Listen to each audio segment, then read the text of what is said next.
Hi, this is Val with Living Divine. If you are new here, welcome. And if you've been here before, well, welcome back. Thank you guys so much for understanding why I could not do the live this past Saturday. My daughter had a baby shower, if you don't know. I'm really excited about being a first-time grandma. So that was really my whole focus for this past Saturday. But I want to tell you something funny really quick that happened in me preparing to go to her baby shower. And it is absolutely what keeps me on this weight loss challenge journey. So we were getting ready to go. I actually went to her house, and she wanted me to kind of look at her hair, trim her ends, things of that nature. She has locks as well that I help install, that I actually installed. So she wanted me to look at it, see if I need to trim her ends. And of course, I went there, did that. But I did not pack an outfit to actually wear for the baby shower. One of the reasons I didn't, I did it on purpose, but one of the reasons I didn't pack one is because I don't like my clothes to kind of fit snug. And I talked about the fact that I'm not buying a bigger size. I'm just not. I'm going to figure out a way to get my diet together and keep it together so I can fit into size 2 or 4. Those were in my closet, and just kind of rock that out. So I didn't have anything I had tons of stuff I can fit, but not something that I could fit really comfortable and feel really loose in. So I decided that I was going to go to her house. She lives in San Antonio, look at her hair, and then run out to, buy something cheap like in Marshall's or something of that nature so I can have something cute to wear to the baby shower. So I bought this outfit, and I did not actually look at it as far as, whether it truly had stretch in it or not. It was really cute though. So I bought it in my size. I bought like a small top, small, medium kind of bottoms. It was really cute little outfit, but it was cheap, $30, $40, whatever. So I put this on, it won't hurt my feelings in reference to having to buy a bigger size. And, it's kind of stretchy. I'm thinking in my head. So I buy it not sight unseen. I did not put it on or try it on when I bought it. Picked it up, ran to her house, put it on. You guys, I got stuck in the shirt. Like I got stuck in the shirt. I put the shirt on. It had no stretch whatsoever. Now I'm going through menopause. It just is what it is. I'm sweating a little bit, and I can't take the shirt off. Like I sat there, my daughter has a house full of people. I don't want to walk around asking people to help me take this shirt off. So I finally get into my daughter's room and say, you're just going to have to pull this shirt off. Because I resolved that I was going to have to cut this shirt off with scissors. I literally had just bought it. It's an hour before her baby shower starts, or maybe a little bit less by then. And I can't get out of a shirt. So, yeah. So my daughter helped me pull the shirt over my head, and I took it off. I ran back to the store to buy a dress that was kind of, and I'm not getting a big size. I'm just not getting it. So I found a dress that was, maybe it was supposed to be like super loose, but for me, it's kind of fitting, that fit with it like a small medium. That's kind of how the dress ranged. So my mind could wrap around that, right? So I got the dress. It looked fine. I look fine. Everything went off without a hitch, other than the fact that I'm running around with clothes I can't wear.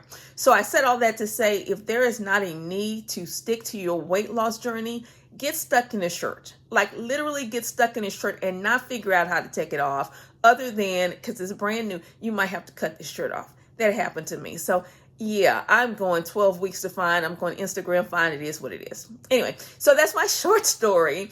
But I will say on this weight loss journey so far, I've lost 7 pounds within the last 2 weeks. I'm really excited about that.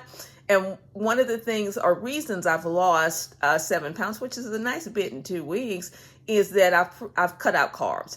I allowed myself to have like 2 days where I could eat carbs. One was on my daughter's baby shower, during her baby shower, and like the day after. I had already prepared myself for the fact that I was going to eat carbs those 2 days and come right back to it. So I am back to the no carbs. And actually, I'm going to talk about what I'm doing right now in reference to getting the fat off. So I want to talk to you guys about the differences, or some differences in reference to fat loss and weight loss. And I want to kind of explain the two.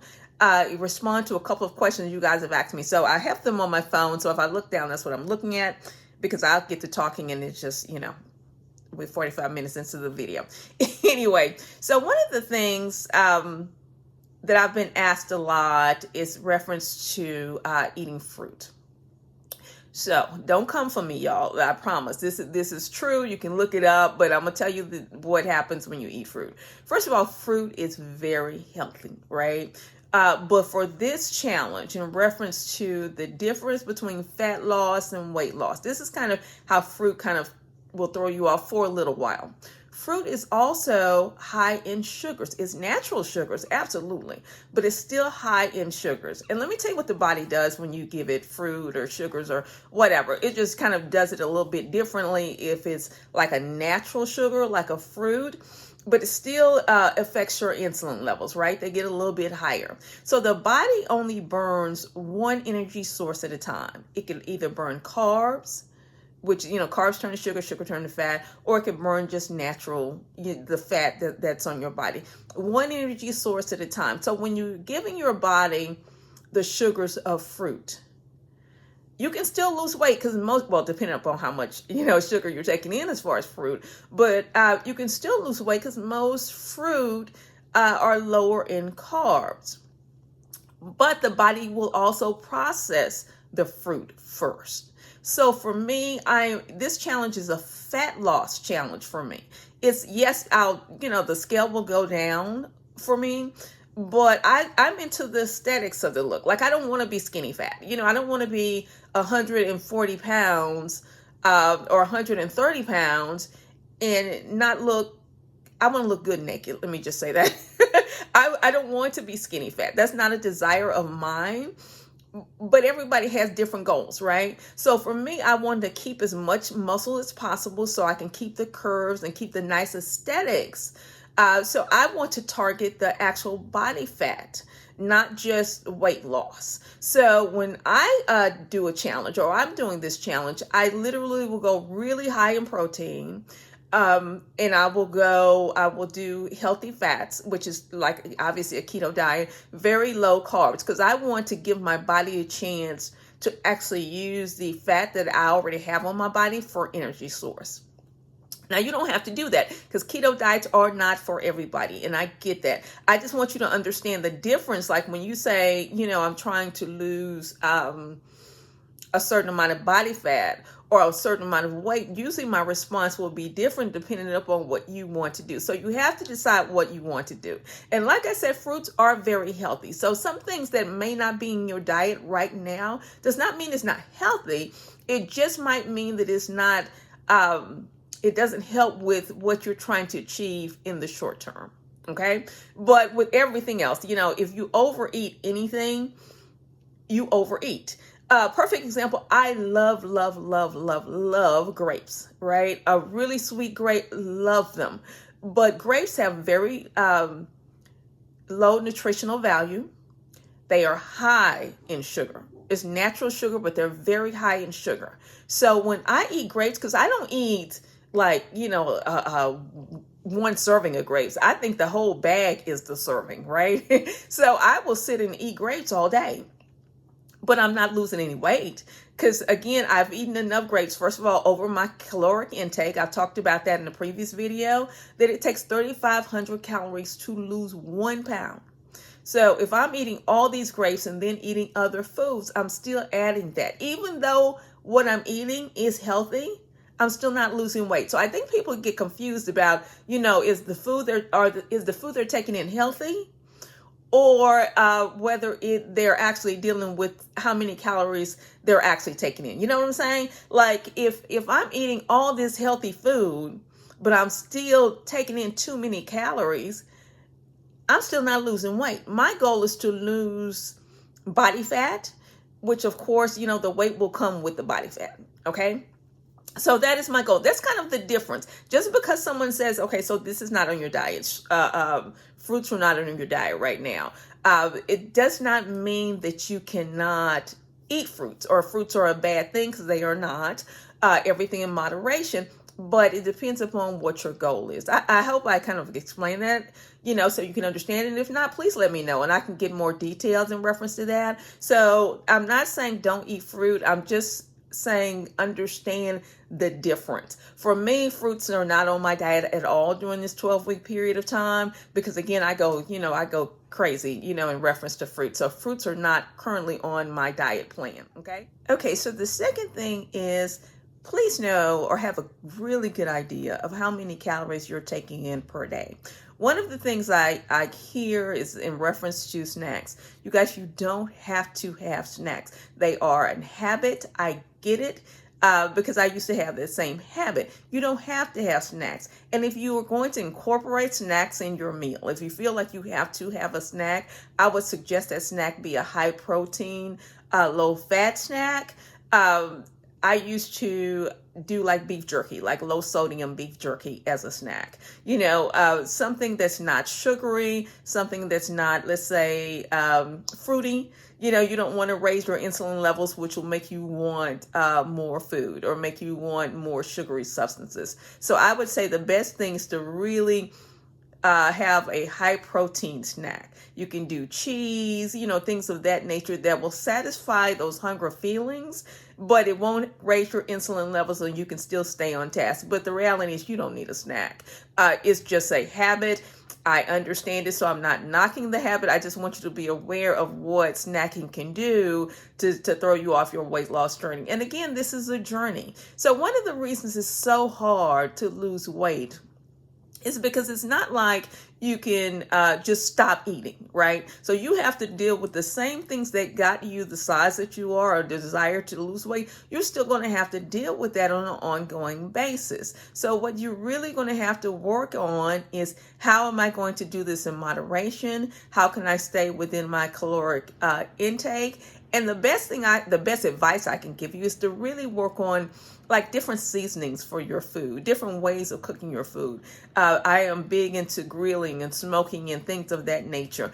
Whatever you're big into doing as far as making the food taste different, but keeping it healthy and keeping it, tasting like you want it to taste, I'm going to say lean toward that as opposed to cutting everything out. Because after you get off this 12-week challenge, you still have to maintain. You could change to a different eating regimen or a different health regimen after that, but you still have to maintain if you want to keep the weight off. So that's just my suggestion in reference to that. And another thing, the next suggestion is in reference to meal prep. One of the best ways to succeed is to constantly have healthy foods that you can eat. Because if you're anything like me, if I don't have healthy foods that I can eat, I will grab something unhealthy. Now, the thing is, I don't have unhealthy food at the house. So I force myself to have to get in the kitchen and do something if I don't already have healthy food prepped. My husband made fun of me in the video we did together recently in reference to that I have all this food. One of the reasons that I actually cook large amounts of food is to make sure that I have healthy food around at all times. Now, I'll cook it and freeze it and take it out, a little bit at a time or whatever, but I do cook large amounts of food, but that is for my food preparation. That is for me to constantly have healthy, good quality food that is cooked in the house that I can grab and eat as opposed to going to a restaurant. Because, they have tons of hidden calories. They're high calories. So I'm not knocking the restaurants. I'm just saying that if you have healthy food around the house, it's easier to stay on a diet and be successful with that than to eat out. So that's just a suggestion I have. Okay, so also make sure you're drinking like a gallon of water. One of the things water does, other than kind of flush your skin, really keep you hydrated, is it moves all those toxins out of your system. It helps to move them. So I work really hard. It's hard to get a full gallon in a day, but I work really hard at drinking a gallon of water a day. It helps my skin stay moisturized. I've had a lot of people ask me questions in reference to my skin. I do nothing. I drink water and I wash my face with like soap, and I think it's Dove or something like that. But anyway, I wash my face with soap. But one of the things water also does is it keeps everything moving and keeps it consistent in reference to actually eating healthy and things of that nature. And it helps sometimes eating when you feel like, you feel like you're hungry, you could actually be thirsty. And mind you, water has never filled me up, so I'm going to start off with that. But I will say, if I'm consistently drinking water, I don't feel like I have to consistently put food in my mouth. I don't feel like I have to consistently, try to grab for something to eat. So water does help with that a little bit, but it also helps keep things moving. Also, make sure you have plenty or eat plenty of fibrous vegetables. If you're going to up your protein, you also need something that's going to get everything moving out of your system. So it could be broccoli. Asparagus is really good for that. Green beans is really good for that. So those are really fibrous veggies that actually keep things moving. So, and you can have as much fibrous veggies as you want, long as you don't prepare them with pork or a lot of fat or things of that nature. But you can have as much fibrous veggies as you want that keeps things moving. So you can get full on that. I don't know if you want to, but you actually can get full on the veggies, get you some meat, get tons of veggies, so you won't feel like you're as hungry on a daily basis. So that's just kind of food for thought in reference to keeping things moving. And also, your first meal of the day usually sets you up for the whole day. If you start off the day with donuts and sugary cereal, you're going to want carbs all day.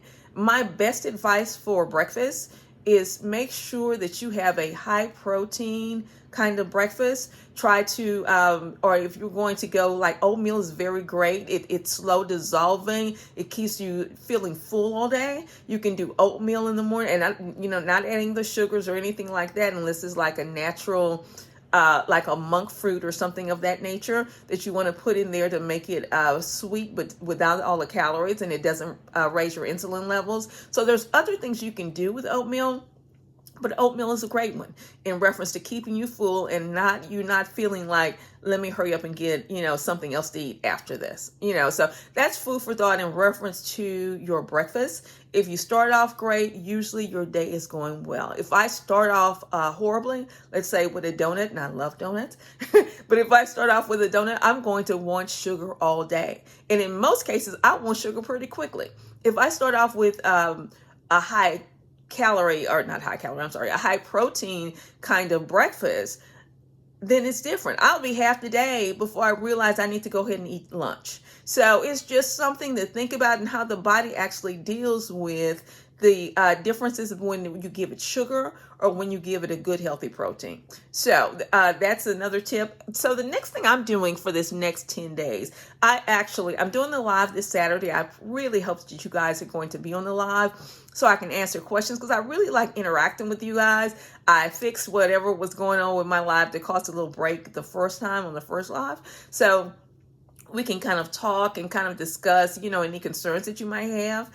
But one of the things I'm doing for the next 10 days, and I'm going to walk you through how this is going to be, because it's going to be tough, is I'm actually doing a liquid kind of fast for the next 10 days. So I'm actually putting my body in a state of being able to just use the body fat for energy. And that's it. It is only going to be for 10 days. Like I said, after this 10 days, I might transition into like a keto diet. But it'll be low in reference to fat. So it'll be a full keto diet after the 12 weeks, but before the 12 weeks, it'll be really low fat just for energy purposes. But this next 10 days will pretty much just be liquid protein, like a liquid protein drink or something of that nature. Because what I'm actually trying to do is force my body in a short period of time, kind of shock it into getting rid of these toxins that are in my system in reference to eating junk, like when I went to my daughter's baby shower, and really taking, dealing with these fat pockets that are on my body that is just not nice to me. So I'm going to kind of shock my body into doing that, and I can kind of tell you how it goes. And one of the questions I was asked in reference to when you go on a keto diet or even a protein diet or whatever at some point you feel exhausted and you lose energy, and that is absolutely normal. You absolutely will, because your body's transitioning to burning carbs for energy to burning fat for energy, and the stored fat for energy. So during that time you will feel tired and you will feel lethargic, and but it usually lasts, again, for me it lasts like 4 to 5 days. For some people it lasts about 3 days. But you can't shift your body to get used to just burning your fat for energy. And because I'm going on a fat loss journey this 12 weeks, that's what I'm doing. I'm making my body use its fat for energy. So that's what I will be doing definitely for the next 10 days. I will tell you how that goes. Right now, I'm gonna tell you, I am just I'm feeling it a little bit, but that's fine. And and I know I'm going to go through that process, but after that I will transition into, again, the lower fats. So that is where I am. Again, I've lost 7 pounds. So tell me where you are. Tell me how I can help you with your weight loss. Where are you in your weight loss journey? Like, what obstacles are you experiencing? I have no problem with helping you guys with exercises and things of that nature, but know that if you don't exercise, you can still lose weight. I think exercise is great. I do it daily, but you can still lose weight. You just have to get control of your eating. You cannot, absolutely not, out exercise bad eating habits. And I think most people think you can. Like, I can eat this and I can, work out long periods of time. You can't. Because if I'm eating, let's say, 5,000 calories a day, right? And people on average can do that with no problem. If I'm eating, all these calories per day, but I'm only working out an hour or 2 hours, let's say I've dropped 800 calories in the workout, let's say, and that's a lot, but let's say 800 calories in the workout, I am still in the plus zone in reference to my caloric intake. So you have to deal with both. And if you don't deal with both, at least if you get rid of the workout, and workouts are great for a whole plethora of reasons, heart, lungs, all that other stuff. But if you, for whatever reason, you get rid of the exercise, you still have to deal with the diet. Exercise just speeds up the whole process and is absolutely good for the body. So I'm not saying get rid of it, but for the people that are telling me that I don't have time to exercise, first of all, I think you do, because you can walk in place watching TV, right? You can do jumping jacks watching TV. So there's things you can do to exercise. But if that is not like a priority on your list right now, please deal with your diet if we're going to get to where you need to go. And you guys, if you have fallen already on this 12-week challenge, get back up. I mean, like, for real. What? So people do that. We stumble. I do it all the time. But the difference is I don't stay down, and I won't. So my life is too short. Get back up. Let's get back on the challenge and do what we need to do to get where we need to go. I'm willing to walk this way with you, talk you through it. Again, I'm going for Instagram fine. I'm going to tell you, one of these videos, I'm going to be damn near naked doing the video. I'm sorry, I am, because I'm going to be that super fine. If I'm going through this 12-week challenge and I'm hungry, yeah, I'm going to show you my work when it's all over. But anyway, that is all I have. If you guys have any questions, please let me know. I absolutely will do the live next Saturday. Please like, share, and subscribe to this channel. I'm trying to really grow this channel so I can help you guys full time and be able to talk you through things if need be. So if you guys would share, it would be so wonderful. But let me know if you have any questions. I will see you guys in the next video.